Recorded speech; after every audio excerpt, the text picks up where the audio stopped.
થયેલી નવી ડ્રાફ્ટ જંત્રીના વાંધા સૂચનો માટે આજે છેલ્લો દિવસ છે। સરકાર દ્વારા જાહેર થયેલી ડ્રાફ્ટ જંત્રી સામે 7,200થી વધુ વાંધા અરજી મળી છે। રાજ્યભરમાં ઓનલાઈન અને ઓફલાઈન અરજીઓ કરવામાં આવી છે। જંત્રીમાં ઘટાડાની સાથે જ કેટલાક વિસ્તારમાં જંત્રી વધારવા માટે પણ અરજી થઈ છે। જિલ્લા કક્ષાએ બનેલી સમિતિ અરજીઓની સમીક્ષા કરી રાજ્ય સરકારને સુપરત કરશે, જ્યારે જિલ્લા કક્ષાએ અહેવાલની સમીક્ષા કરી જંત્રી દર બાબતે રાજ્ય સરકાર નિર્ણય લેશે। તો જે પ્રમાણેની ઘટના છે, રાજ્યની જાહેર થયેલી નવી ડ્રાફ્ટ જંત્રીના વાંધા સૂચનો માટે આજે અંતિમ દિવસ છે અને સરકાર દ્વારા જાહેર થયેલી ડ્રાફ્ટ જંત્રી સામે 7,200થી વધુ વાંધા અરજી મળી ગયેલી છે અને હવે વાંધા સૂચનો માટે આજે અંતિમ દિવસ છે। રાજ્યભરમાં ઓનલાઈન તેમજ ઓફલાઈન અરજીઓ કરવામાં આવી છે। જંત્રી માટે ઘટાડાની સાથે જ કેટલાક વિસ્તારમાં જંત્રી વધારવા માટે પણ આ અરજી થઈ છે। તો જિલ્લા કક્ષાએ બનેલી સમિતિ અરજીઓની સમીક્ષા કરી રાજ્ય સરકારને સુપરત કરશે।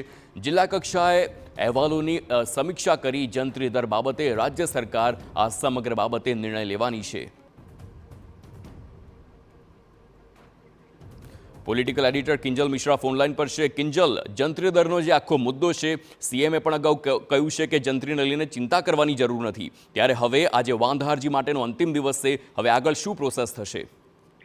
દેખો, અત્યાર સુધીમાં જે પણ વાંધા અરજીઓ છે, માનવામાં આવી રહ્યું છે કે 7200 જેટલી જે વાંધા અરજીઓ છે તે રાજ્ય સરકારને મળી છે। રાજ્યમાં ઓનલાઈન અને ઓફલાઈન અરજી કરવાનો સમય હતો તે આપવામાં આવ્યો હતો। અંદાજે લગભગ 2 મહિના જેટલો સમય થઈ ગયો છે કે અલગ અલગ જે વાંધા અરજીઓ છે, સૂચનો છે તે આપવામાં આવ્યા છે। કેટલીક અરજીઓની અંદર કહી શકાય કે જંત્રી અને ઘટાડવાની વાત છે, કેટલીક જગ્યા પર સાયન્ટિફિક જંત્રીને લાગુ કરવાની વાત છે, તો કેટલીક જગ્યા ઉપર જંત્રીના અમલ પહેલા એક સમયવારી આપવાની વાત છે તે કરવામાં આવી છે। જિલ્લા કક્ષાએ જે સમિતિઓ બની હતી તેમના દ્વારા જે અરજીઓ છે તે સુપરત કરવામાં આવી છે।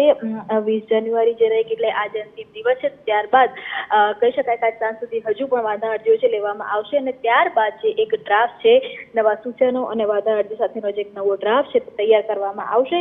માનવામાં એવું આવી રહ્યું છે કે અંદાજે જૂન સુધીમાં નવી જે જંત્રી છે તે નવા નિયમો સાથે રાજ્યમાં લાગુ પડી શકે છે। આભાર કિંજલ, સમગ્ર માહિતી બદલ।